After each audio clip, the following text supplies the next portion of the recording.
Hi, this is Fair TV. I'm Steve Rendell. Here's some of the things that caught our attention in the media this week.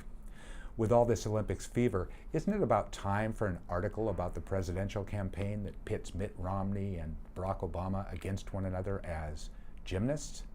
No? Too late. NBC reporter Chuck Todd already wrote it for the Washington Post on August 5th. The concept is corny for sure, and Todd seems to know that. But the real problem is the political analysis. His first example is the balance beam, and wouldn't you know it, the trick for candidates is to stay in the political middle. As Todd sees it, Democrats have struggled on the balance beam by consistently falling to the left. Familiar advice. So how does it apply to Barack Obama?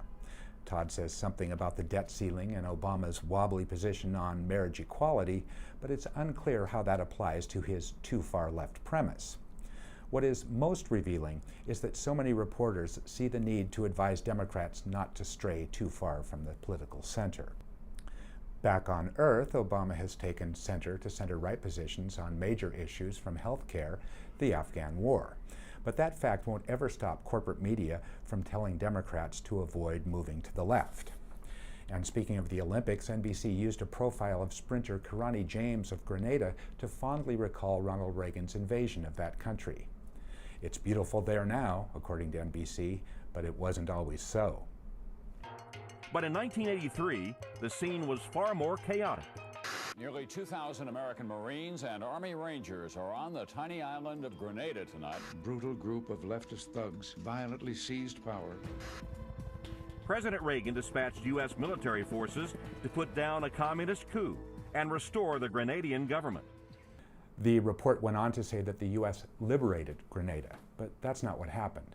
Before the internal coup that was the pretext for the U.S. invasion, the Reagan administration was panicked about the left-wing government of Maurice Bishop, claiming that it was building an airport for Soviet fighter planes that posed a direct threat to the U.S. Another part of the justification for the invasion was the claim that U.S. citizens on the island were at risk. None of this was true, and neither was it true that the United States restored the Bishop government. Bishop had been assassinated. This is all well documented, but media have a way of sticking to the old story. Almost 30 years later, in NBC's propagandistic retelling, Ronald Reagan restored democracy.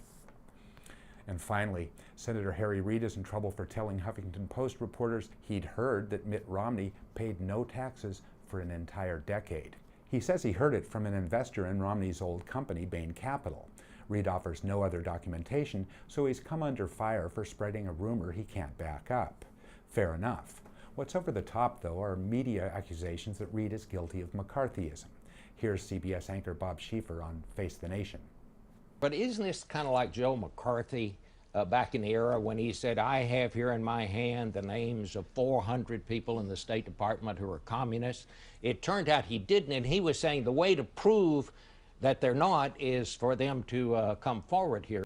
On ABC's This Week, George Will cited McCarthy's notorious list too, while ABC reporter Jonathan Karl called Reid's comments one of the most outrageous charges that I've ever seen actually made on the Senate floor. Karl must have been living in a cave when the spit was flying in the Senate over Saddam Hussein's non-existent weapons. The Washington Post editorial page took it even further.